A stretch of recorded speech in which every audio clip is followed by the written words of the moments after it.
voilà, que j'étais à l'hôpital, j'ai pris des coups de couteau et tout. Faut que je te raconte ma life avant que Tito attrape un micro. Mon blast c'était Zyko. Yes, Tito Prince, Prince Totti. Donc voilà, j'ai sorti quatre projets jusqu'à présent. Donc je dis 4 parce qu'il y en a un, c'était un street album.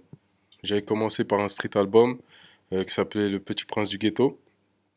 Voilà, et puis pour moi, ça a vraiment commencé à partir de 2011 avec Avant d'exister, qui était un EP gratuit, une tape gratuite, donc voilà, qui avait été téléchargée à l'époque à 15 000 téléchargements.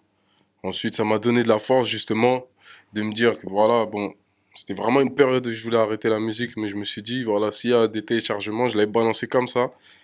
Et ça m'a boosté pour partir dans la direction que je partais avec le style de musique que je voulais emmener vraiment. Et voilà, ensuite j'ai sorti le EP Un Prince dans un HLM, des prémices de Totti Nation, encore un EP gratuit, et mon premier album le 14 août dernier, Totti Nation. Zyko squatte une cave sale dans le Val d'Oise, gros. Devient un petit black psycho. La part de ses parents se... Bah, les retours, ils ont été positifs. Surtout le public, il a été content, ceux qui m'écoutent, de tomber sur de la qualité. Tu vois, ça a été, sur beaucoup de sites, ça a été classé dans le ou les albums les plus qualitatifs de l'année 2015.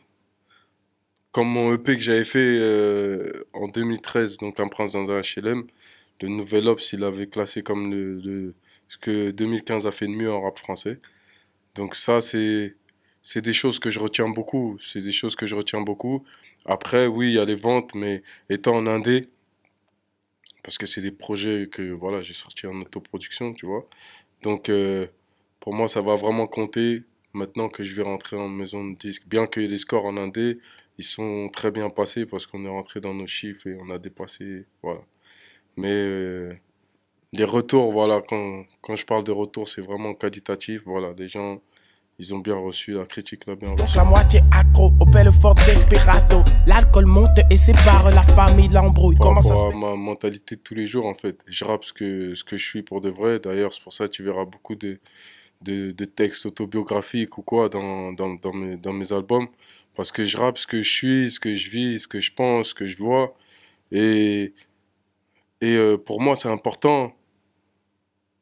Moi-même, considérant que avant de rentrer dans un projet sérieux et de pas le lâcher, j'étais dans le faux. À croire que je pouvais m'en sortir avec ce que la rue me proposait, ce que j'ai fait avant. Et au final, je vois que, certes, j'avais des sommes qui arrivaient direct, mais aujourd'hui, à long terme, je gagne plus que ce que je gagnais dans la rue. Pourtant, je gagnais de l'oseille. Tu vois? Pour moi, c'est important de parler de bonnes choses. Parce que quand tu captes le système, tu vois vraiment que la musique, elle a une influence sur les gens. Et que je peux pas me permettre de raconter des choses qui vont laisser des gens comme moi là où ils sont ou les redescendre encore plus bas. Parce qu'on est dans un système où il faut des plus riches pour qu'il y ait faut qu'il y ait des pauvres pour qu'il y ait des riches. Et si moi je parle pour les laisser pauvres, les gens qui ont grandi comme moi, ils vont pas pouvoir avancer.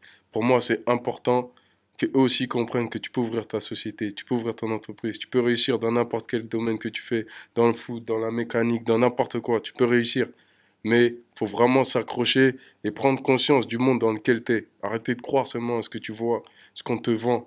Vraiment prendre conscience de ce qui se passe dans Sur les le balcon, Zyko bat, s'est acheté un paquet de biscuits Zyko. Et déjà dans le rouge, Zyko est fauché. Non, bah voilà, le stress pour moi ça monte vraiment juste avant de monter et ça repart une fois que t'es monté. Donc ça dure quelques minutes, mais c'est du bon stress parce que c'est ça qui te donne la force et la motivation de faire le truc, tu vois. Mais sans ça, on est en préparation, on est encore dans les répètes, on est encore dans les répètes, mais il y aura un gros show de 3 juin. Donc j'invite vraiment tout le monde à venir, à venir et surtout de précommander parce que à la fin, dernière minute, on connaît les gens de dernière minute, ça risque d'être compliqué. J'espère que ce sera compliqué en dernière minute, ça veut dire que ce sera full. Mais voilà, on est bien parti et donc voilà.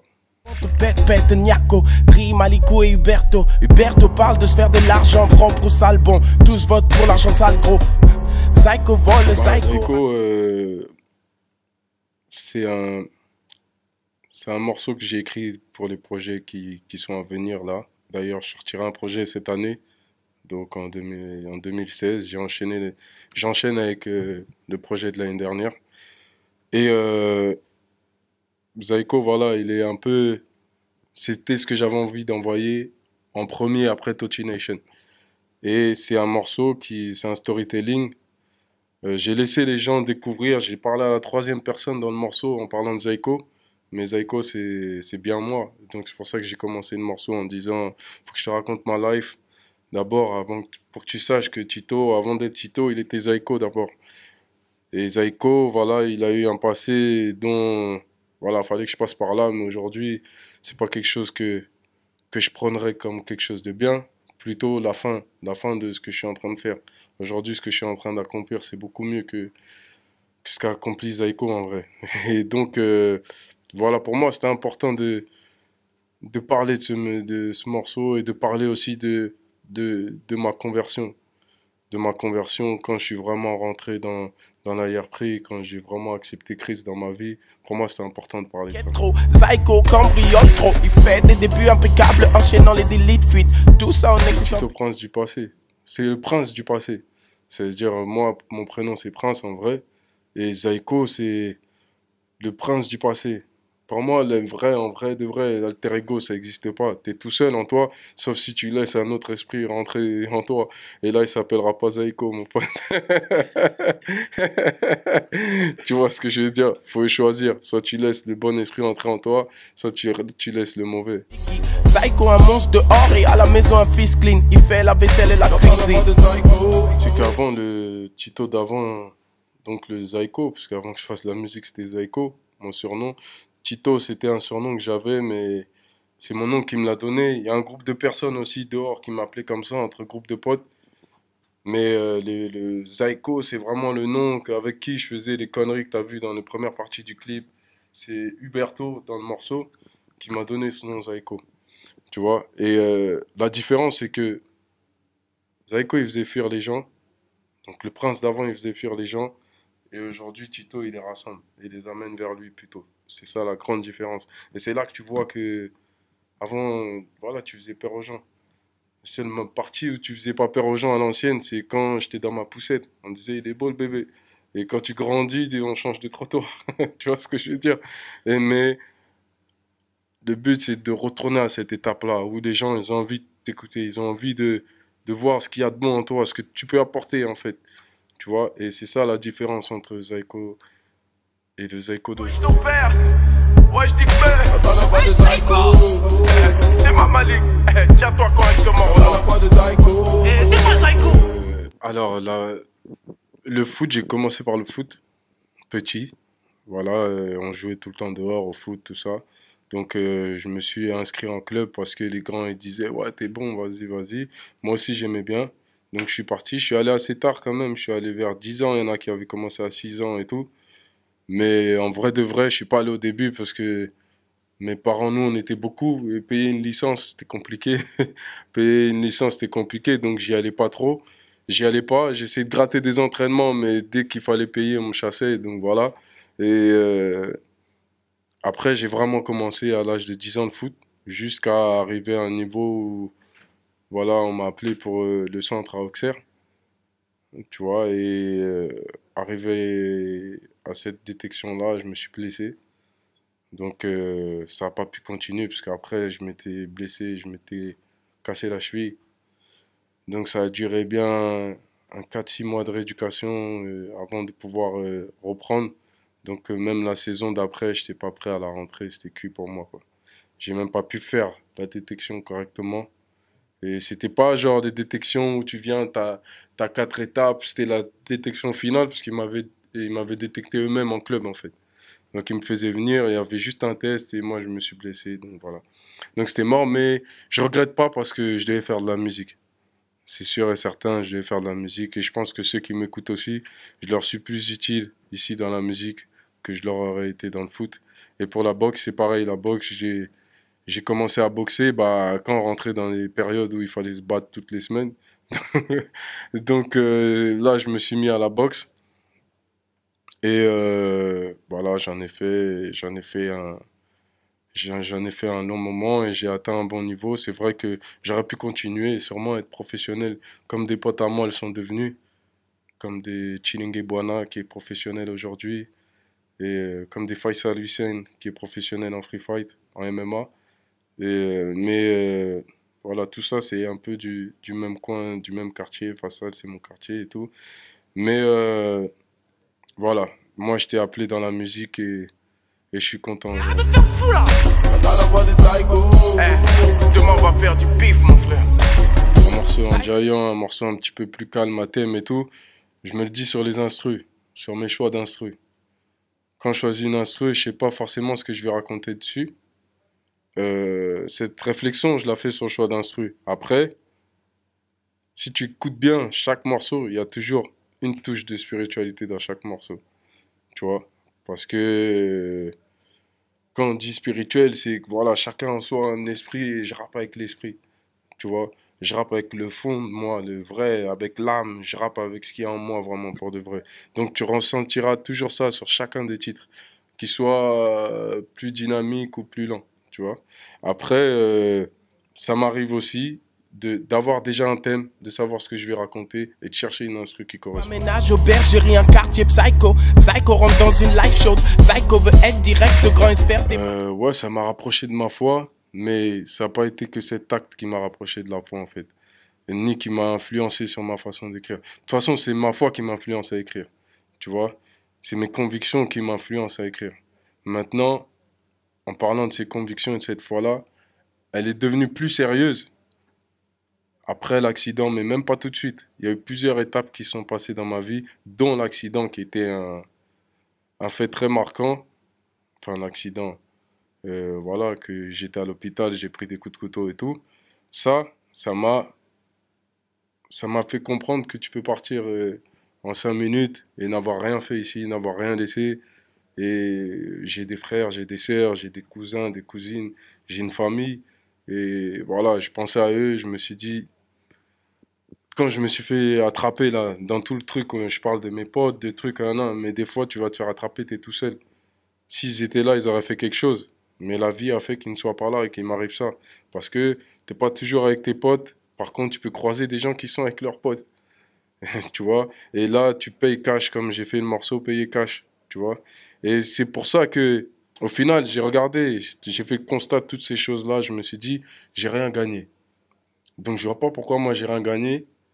Et je vais, dans ma musique, glorifier cette partie-là de ma vie, tu vois. Glorifier, la mettre en avant et engrainer les petits à aller dans cette partie-là. Parce que cette partie-là, quand tu vis cette vie-là, tu donnes la force à ceux qui ont créé cette vie-là. Parce qu'elle est créée. Tout à l'heure, je te parlais il faut qu'il y ait des pauvres pour qu'il y ait des riches. Cette vie-là, elle est créée. Que tout le monde habite ensemble avec peu de moyens, c'est créé. Qu'il y ait les moins bons des professeurs qui vont dans des écoles juste à côté, c'est créé.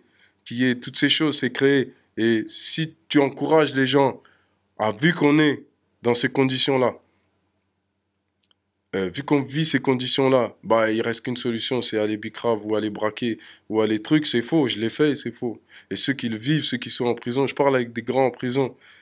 J'ai même des amis encore à moi qui sont en prison, je parle avec eux et ils disent lourd, parce qu'ils sont encore plus conscients que ceux qui sont dehors. Pourtant, ils en ont fait beaucoup plus pour certains, tu vois. Mais ils sont encore plus conscients que tout ça, regarde, j'ai gâché ma vie, j'ai pris 15 piges, j'ai pris 10 piges, j'ai pris 20 piges, j'ai pris 5 piges, j'ai gâché ma vie. En vrai, si je savais, j'aurais eu une MIFA avec des enfants, je les aurais éduqués, j'aurais galéré même avec 1 500 € au taf, le temps de que mon projet personnel il grandisse, etc. Tu vois, aujourd'hui, vous prenez une caméra, vous avez un site, French Finesse, et moi, je suis obligé de répondre à l'appel sur des interviews comme ça, parce que de voir des gens qui arrivent et qui se débrouillent sur une voie, que ce soit votre voie ou pas, vous allez vous en rendre compte en cours de route. Mais vous aurez essayé quelque chose jusqu'à ce que vous tombez sur votre voie, tu vois. Et sur votre voie, vous allez vraiment aller au bout et Et ça va encourager d'autres gens à se dire que vas-y, il n'y a pas que de l'oseille dans la bicrave ou dans la violence ou dans le truc. Il y a vraiment, on est vraiment conçu et on a tous ces capacités pour faire quelque chose de sérieux et que ramener à nos darons, dire voilà ce qu'on a fait et qu'ils soient fiers de ça et qu'ils puissent en vivre, que vous puissiez en vivre, que vous puissiez aider d'autres gens à en vivre aussi. Comme Issam Faridi Moko Djako, son cousin. RMS est plus petit et plus barge, gros. Avec sous les vagues, ça les darko. On est des influences et chaque artiste, je te dis, il n'y a personne qui fait un truc qui sait pas quel impact ça a. Je suis pas dans la tête de chacun, mais je pense qu'ils sont tous intelligents. On est tous intelligents, je me mets dans le sac de tout le monde. On est tous intelligents pour savoir que ce qu'on fait, si c'est vu, que ce soit de la musique, que ce soit du foot, que ce soit de la politique, que ce soit tout ce que tu fais, si tu es quelqu'un qui est vu par un grand nombre de personnes, ça influence des gens. Tu vois, par exemple, un exemple bête, euh, s'il se passe quelque chose, je sais pas, il se passe un incident politique, les gens qui me suivent, il y en a qui vont regarder, il a dit quoi lui par rapport à ça? Tu vois, il a dit quoi par rapport à ça? Et ça peut l'influencer sur son opinion à lui. Tu vois, ça peut l'influencer, ça peut l'éclairer plutôt. Ça peut l'éclairer sur son opinion à lui. Ah ouais, c'est vrai, il a dit ça. J'avais oublié cet aspect-là. Donc, au final, ça se trouve qu'il allait publier un truc et au final, il est revenu sur un chemin. Donc, que ce soit bien ou mal, les gens, ils font attention à ce que tu fais. Tu vois, ils font attention à ce que tu fais, à ce que tu dis. À n'importe quel poste, dès que tu es vu. Même si tu es vu par 500 personnes, ces 500 personnes-là, ils font attention à ce que tu fais, à ce que tu dis, tu vois. Donc, forcément, tu es une influence, t'es un canal. Et il y en a qui sont pas conscients que tu es un canal qu'on peut utiliser. C'est vrai, il y en a qui se disent que moi, je suis pas moralisateur, etc. Parce qu'ils savent pas, ils voient pas que que chacun est un canal, tu vois. Et que si lui s'en rend pas compte, bah, il y a des gens au-dessus de lui qui peuvent l'utiliser. Inconsciemment, il sait pas que ce qu'il est en train de faire, c'est en train d'emmener les petits dans la bicrave. C'est en train d'emmener les petits à s'acheter un fusil. C'est en train d'emmener les petits à faire croire que c'est ça la vie. Au bénéfice de ceux que ça arrange, tu vois. Qu'il y ait des petits qui bicravent. Parce qu'il y en a qui sont bien quand il y a des petits qui bicravent. Parce que, voilà, tu sais, je vais pas rentrer dans des non-débats ici, mais il y a des choses qui qui me poussent à influencer les gens à, dans le bon chemin ou à conscientiser les gens. Exemple, nous on est tous africains, de chez nous, autour de moi. Il y a aussi des Européens et tout, que j'ai grandi avec eux. Voilà, quand je dis africain, c'est Renois, Maghrébin, tout. J'ai grandi dans ces quartiers-là. Maintenant, dedans, on a tous nos parents qui viennent des pays africains noirs, qui ont grandi ici. Et qui ont, pour la plupart, euh, des diplômes là-bas. Moi, par exemple, mes parents, ils ont bac scientifique, tu vois, au bled. Ils arrivent ici, leur bac scientifique n'est pas reconnu. Ma mère, elle faisait du ménage. Ma mère, elle faisait femme de chambre. Elle nettoyait les chambres. Ma mère, elle a fait nettoyer aide-soignante. Donc, des boulots qui ont des salaires assez bas. Mon père, pas de papier aussi, au début. Donc, il se débrouillait. Et en attendant, la monnaie africaine, le CFA, il est créé à Clermont-Ferrand. Tu vois ce que je veux dire? Le franc colonial africain, il est créé à Clermont-Ferrand. Et Clermont-Ferrand, la France, décide de combien de francs CFA doit être créé et distribué en Afrique. Donc, t'es encore contrôlé dans un système parce que ils décident de combien on t'envoie là-bas. Je dis pas ça contre la France, hein. Je parle contre le système en général, des finances, de tout. Tu vois? Moi, j'ai grandi en France, j'ai vécu aussi mes parents des aides, etc. Non, non, je peux pas cracher comme ça sur la France. Tu vois, il y a des systèmes qui sont mis en place qui nous ont aidés. Mais il y a beaucoup de systèmes qui nous ont défavorisés. Tu vois?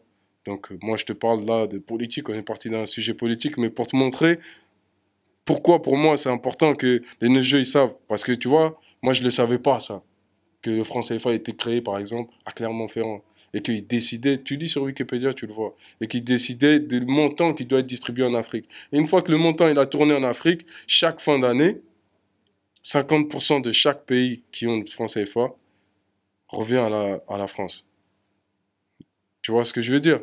Donc quand tu calcules ça, quand tu apprends ça, quand tu dis ça, tu te dis, je comprends pourquoi les esclaves à l'époque, ils n'avaient pas le droit de lire. Parce que s'ils savaient lire, ils allaient comprendre trop de choses. Tu vois, on va loin, mais c'est la vérité. Moi, je m'empêche jamais de parler.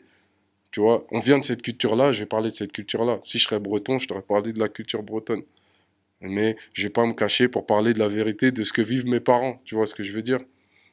Je m'en cacherai jamais. Donc, eux, ils vivent ça. Ils voient que là-bas, ils sont bloqués parce que les finances, elles sont contrôlées par l'Europe. Ils arrivent ici, leurs diplômes ne sont pas reconnus. Parce que si leurs diplômes étaient reconnus, ici, ils allaient travailler aussi dans des grandes banques, ils allaient travailler ils allaient être tous des ministres, etc. Ils allaient renvoyer de l'argent, ça allait encore faire grandir les finances en Afrique. Et en Afrique, on n'allait pas avoir besoin de toute la colonisation ou du franc colonial, tout simplement. Tu vois, toutes ces choses me montrent que, voilà, on a besoin d'être informé sur d'autres choses. Au lieu d'apprendre seulement que, vas-y, pour s'en sortir, il faut un peu de bédo et un calibre. Non, non. Faut apprendre, faut comprendre le monde dans lequel t'es. Faut comprendre pourquoi t'es dans cette situation. Pourquoi on vit comme ça. Parce que nos darons, ils ont pas, leurs diplômes ne sont pas reconnus. D'accord. Pourquoi ils sont pas reconnus? Parce que s'ils sont reconnus, c'est compliqué. D'accord. Maintenant, nous, on est nés ici. On est français. Et nous, on n'a pas d'excuses. Nous, nous, malgré les quelques discriminations qu'il y a, si tu les calcules pas, tu montes ton truc. Comme vous êtes en train de faire. Comme je suis en train de faire. Et quand tu réfléchis comme ça, tu réfléchis pas que pour l'oseille. Parce que la base de ta question aussi, c'est pourquoi tu penses vraiment à faire réfléchir les neugeux. Parce que si je réfléchissais que pour l'oseille, j'allais servir l'oseille, j'allais faire des tubes parce que je sais le faire. C'est facile, tu me mets une instru, j'ai même pas besoin de stylo, je rentre dedans, je te fais danser sur un truc qui veut rien dire. Tu vois? Mais c'est pas mon but. Et je le fais pas que pour l'oseille. Et c'est là que ça se voit que c'est pas que dans des mots parce que tu prends des risques à faire cette musique. Tu vois? Tu prends des risques à faire des dépenses sans savoir si elles vont rentrer. Bien que grâce à Dieu, on se débrouille toujours et on avance et je vis de la musique. Mais vraiment, ta question elle est importante. C'est pour ça que j'ai beaucoup parlé comme ça. Parce que c'est l'une des questions qu'on m'a pas posées. Vraiment, sous cette manière-là, tu vois. Et que j'ai pas développé de cette manière-là. Et vraiment, c'est important, de chez important, que les jeunes sachent ce qui se passe, apprennent. Parce que ça se trouve, moi je connais pas tout. Et ils vont en connaître beaucoup plus et ça va les motiver à créer leur propre truc. À créer leur propre truc et d'arrêter d'être dépendant. Moi j'ai déjà entendu dans la musique, je vais pas le cramer parce que ça se trouve il changera un jour. Donc je vais pas citer son nom pour pas le juger non plus. Mais il y a un chef de maison de scud, il a dit à un noir, tu lui donnes un chèque, tu le contrôles. Là je dis ça parce que moi je suis renois de peau. Mais à l'intérieur, on est tous pareils, tu vois. Mais il aurait dit ça sur un blanc ou sur un rebeu, ce serait pareil.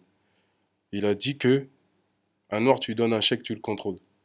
C'est-à-dire, il oublie tout ce qu'il est en train de faire. Moi, je le connais, ce monsieur-là, tu vois. Et c'est là que, quand on m'a proposé des fois des choses, des sommes en maison de disques, quand j'ai dit non, ils comprennent pas. Ils disent, mais tu veux quoi? Tu pourrais gagner beaucoup plus d'argent. J'ai dit, mais j'ai pas envie de gagner beaucoup plus d'argent comme ça. J'ai envie de gagner comme moi je fais. Tu vois? Donc, moins tu es dépendant, moins tu es dépendant. Et tu vas voir que plus que tu grandis, plus tu grossis, plus on veut racheter ton truc pour toujours pouvoir contrôler ton truc. Tu vois? Moins tu grandis, moins t'es indépendant, moins tu es dangereux. Pas dangereux pour la société, pour le bien des gens. Non, ça c'est faux. Tu peux apporter du bien aux gens, mais c'est surtout t'es dangereux pour la concurrence, pour eux qui contrôlent tout, qui ont besoin de contrôler toutes les finances. Tu vois ce que je veux dire? Donc c'est pour ça que tu vois souvent certains montent comme nous et on les rachète complètement pour toujours garder un contrôle, qu'ils puissent ne pas sortir du plan que eux ils ont. Tu vois? C'est pas pour diaboliser toutes les maisons de disques, etc. Il y en a qui font des choses bien, il y en a qui ne pensent pas comme ça, tu vois. Mais je te parle de ceux qui pensent comme ça et de ce qui les pousse à penser comme ça. Ils aiment les droites et passent leur journée à se battre contre d'autres quartiers, d'autres apparts pauvres, mais psycho, rêvant de cash. Ça dépend. J'ai eu 2 périodes à l'école. J'ai eu la période où j'étais au fond de la classe, avec une feuille que j'utilisais dans chaque cours, que je remplissais un petit peu, et voilà, qui faisait beaucoup de bruit, qui dérangeait. Et j'ai eu l'époque où j'ai compris qu'il fallait vraiment que je rentre à la baraque avec un bac, sinon mon daron il allait me bousiller en 8. Et, et là, j'étais devant, et c'est ça qui m'a emmené même jusqu'à la fac et tout. Et là, j'étais devant un truc, je rigolais à toutes les blagues, mais moi, je savais qu'à la maison, ça blague pas. Donc, au bout d'un moment, je dis là, on rigole tous, mais vous, il y en a qui continuent de rigoler chez eux. Moi, chez moi, on rigole plus. Donc, au bout d'un moment, on va dire vers tard quand même, mais à partir du BEP, là, j'ai vraiment pris conscience parce que juste le fait d'aller en BEP, à l'époque, les darons, ils n'étaient pas comme aujourd'hui, je vois avec mes petits frères et sœurs, où tu vas en BEP tranquille. À l'époque, si tu vas en BEP, c'était toi, tu vois, nous on paye l'école pour que toi t'ailles faire la mécanique. C'était vraiment, fallait aller en général comme tout le monde. Et moi, je suis allé en BEP parce que je faisais trop le sbeul, je travaillais pas. Mais arrivé là-bas, j'ai vraiment travaillé. Et de là, je suis retourné en général. À l'époque, ça se faisait. Il y avait une première adaptation, je suis retourné en général. Et j'ai eu un bac général. Donc, après, j'ai continué à la fac. Donc, à partir de BEP, je suis devenu un élève sérieux. Son narco, ils tapent leur tout premier braco. Psycho enchaîne braco sur braco. Même en rentrant le week-end dans le 9-5, le rack. Qu'est-ce que j'aurais été? J'aurais été... Je pense pas que j'aurais été quelque chose de bien vu que c'est vraiment ce qui était prévu pour moi. Vraiment. C'est-à-dire, si j'aurais pas rencontré le rap, j'aurais jamais rencontré ce que je devais faire, vraiment. Mais avant de rencontrer le rap, il fallait que je me découvre moi-même et que je comprenne bien ce monde. Tu vois. Et une fois que tu as compris ça, tu sais vers qui te vouer pour savoir t'as été conçu pourquoi. Psycho se fait une station-service, prend la caisse et rentre chez ses parents très vite, pas longtemps après les 6. Le type confondu, actuellement c'est Lecrae. Lecrae, c'est vraiment l'artiste que j'écoute à balle et que c'est un mentor un peu pour moi. Et surtout que je l'ai rencontré et que voilà, on a bien échangé, on est en contact toujours. Et voilà, il suit vraiment ce que je fais. Et voilà, pour moi, c'est mon artiste préféré parce que c'est le seul de tous les artistes que je connais qui me suit. Donc voilà. Enfin, des artistes, voilà, parce que sinon, il y a des frères comme Olkari, DC's, Youth, tout ça. Mais je te parle vraiment des artistes avec qui, normalement, j'ai pas accès parce qu'on n'est pas du tout du même environnement. En bas de la fenêtre, ça devient un vrai défilé de flics. Son papa dit c'est qui encore ce petit bandit? Alors, je veux dire, je me cale pas sur le même style, musicalement. Par contre, dans la vision, ouais. Dans la vision, ouais. Parce que pour moi, c'est comme si, voilà, t'as un peu le même style de... T'as un peu la même vision que Zidane ou Ronaldinho. T'as un peu la même vision qu'eux. Et tu sais que tu dégages le foot un peu comme eux. Bah, tu vas voir comment eux, ils ont réussi à emmener leur personne à l'excellence, tu vois. Et ben moi, c'est ça que je regarde. Parce qu'on est différents, Lecrae et moi, comme tout le monde, on est tous différents. Mais lui, comment il a réussi à emmener sa vision, on a un peu la même vision, mais avec son artistique à lui, sa technique à lui, sa façon de parler, de communiquer, de trucs, comment il a réussi à l'emmener au niveau où il est. C'est ça surtout que j'étudie chez un mentor. On est tous pris sans savoir que son fils qui fait semblant de dormir est l'auteur de cette dinguerie. J'attends la traduction, frère. C'est compliqué pour moi de... Mais il y a un gars d'ailleurs, je vais le citer, qui traduit beaucoup et je l'encourage. Il traduit beaucoup de choses que Lecrae fait sur son site, sur sa page Facebook. C'est Tell the World, il s'appelle. Donc je l'encourage et je t'encourage, big up. C'est quelqu'un qui me suit beaucoup, donc je l'ai vu, il m'a parlé, voilà, de temps en temps je big up des gens comme ça qui sont dans la Toti Nation et que je vois qui font des vraies choses, comme vous. Et donc voilà, un big up à lui qui traduit justement plusieurs clips de Lecrae et tout le label Rich Record. Voilà, mais le livre, j'attends la traduction.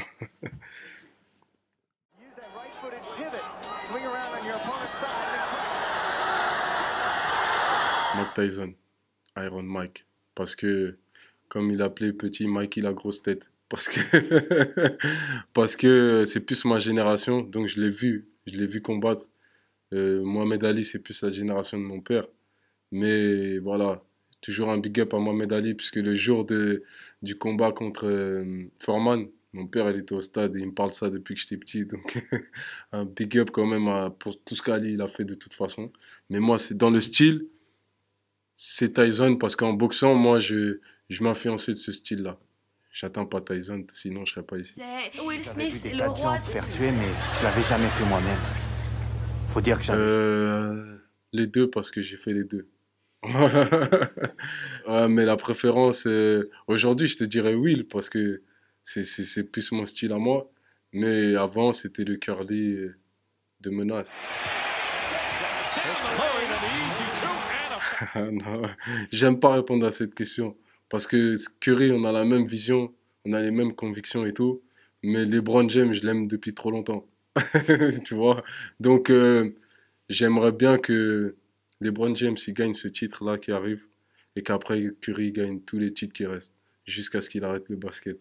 Voilà. Mais LeBron, j'aimerais qu'il en ait encore un pour être juste par rapport à tout ce qu'il a accompli avant, je veux dire. And it's a top in there for him, and he does it well. 50 goals Je is regarde plus la Ligue des Champions parce que mes équipes sont plus là.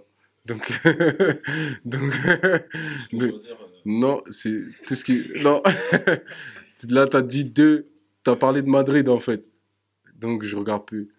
Il n'y a pas de finale. Pour moi, là, le match, la Ligue des Champions, elle s'est arrêtée quand PSG est sorti et quand Barça est sorti. Voilà. Donc, Madrid, maintenant, c'est un match entre eux, ça m'intéresse plus. Ouais. Les boucs t'insultent ta mère avec une barbe et une Barbie, mais que... Je peux pas choisir. Là, je suis. On dirait que tu me connais, t'as choisi deux trucs difficiles à chaque fois. D'ici, Zolkari, je ne peux pas choisir. Je ne peux pas choisir. C'est vraiment deux grands qui m'ont porté. Olkari, c'est vrai que c'était le premier à me donner de la force. Juste pour ça, je vais dire une petite avance. Mais d'ici, il s'est rattrapé en me donnant une magnifique force. Après, avec le EP en prince dans un HLM, soit qu'il m'a donné beaucoup de conseils, tout ça, et qu'il a produit aussi en partie. Et surtout, il m'a fait faire la première partie à l'Olympia. Donc les deux m'ont donné des forces différentes et je les mets ex aequo. Élégant comme Céladon, agile comme Scaramouche. Foot, parce que voilà, je suis le foot tout le temps. J'ai toutes les chaînes de foot. Même, voilà, je suis le foot tout le temps. Je suis au courant de tout. Même si des fois je dois mettre des replays parce que je suis en studio ou quoi, mais je suis. Et la boxe, elle vient vraiment juste après. Juste après.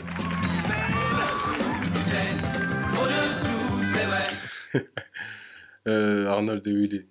Qu'est-ce que tu me racontes là? C'est ça? C'est ça, c'est ça. Arnold. It's the Kingpin. He the The man. biggest drug dealer in New York City. The Wire quand même, parce que ils sont sortis avant. Donc je vais dire The Wire. Power, il s'est forcément inspiré un petit peu de The Wire. Mais c'est très très bien fait aussi, Power. Et... Mais il y a trop de scènes, des fois, dégueulasses dans Power, tu vois. Des fois. Mais The Wire, c'est pas mieux, hein. Il y a des scènes de fou avec Omar. Il y a des scènes que j'avais jamais vues de ma vie. Que j'étais obligé de zapper. Tu t'effaces de ta mémoire même. Tu vois. Et voilà. Mais The Wire, c'est vrai que j'ai beaucoup kiffé The Wire parce que c'est très réaliste. Moi, j'aime bien ce qu'il raconte vraiment, ce qui se passe. Ah, là, désolé, mais je peux pas choisir entre mes deux enfants. Tu choisis pas. T'aimes bien les deux, t'aimes les deux, et tu sais que les deux, ils sont conçus différemment, et ils ont une lignée différente. Vraiment, je les compare à mes enfants. Ils ont des capacités différentes, les deux. Ils ont des dons différents, et ils vont toucher des gens différents. Voilà. Ginola, Jimbo Jet. Non, on l'appelle Jimbo Jet. Voilà. Ça, c'est une dédicace à mon père qui l'a appelé comme ça. Voilà, Jimbo Jet. Pour moi, il n'y a pas photo. Ginola avec George Weah, Valdo, tout ça, Rai. C'était vraiment un PSG truc. Quand je parle comme ça, on dirait que je suis un ancien. Mais non, j'étais tout petit quand je voyais ça, mais vraiment, je kiffais le foot depuis tout petit, donc je connais ces joueurs-là. J'ai même vu des erreurs aussi au PSG. Je vais pas citer de nom parce que je l'aime bien quand même. Mais voilà, tout ça là, les Patrice Locaux, tout ça, j'aimais bien. Qui a amené tout ce bruit sans savoir que son fils qui fait semblant Voilà, le mot de dormir. la fin, franchement, merci pour cette interview. Voilà, French Finesse, parce qu'on est rentré dans des vrais sujets, je pense qui vont servir aussi aux gens qui vont suivre l'interview. Il y a des choses que j'ai jamais parlé en interview et je pense que surtout sur l'aspect un peu plus politique, ça va leur servir à quelque chose. Il faut mettre replay, et suivre bien cette interview. Et voilà, merci French Finesse. Je promets un album avant la fin de l'année. Donc je vais annoncer une date d'ici à là, mais avant, sachez qu'en 2016, il y a un album qui arrive. Je suis encore en studio, on travaille et voilà. Le Trabendo.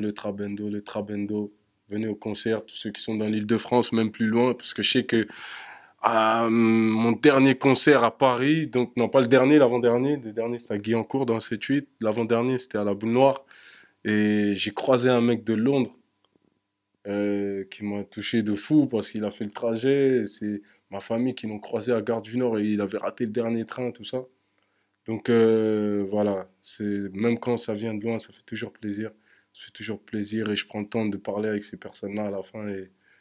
Et vraiment, voilà, Toti Nation, il n'y a rien à dire. C'est un public vraiment qui me permet de continuer de faire ce que je fais en restant ce que je suis, même si c'est plus difficile que d'autres trajectoires.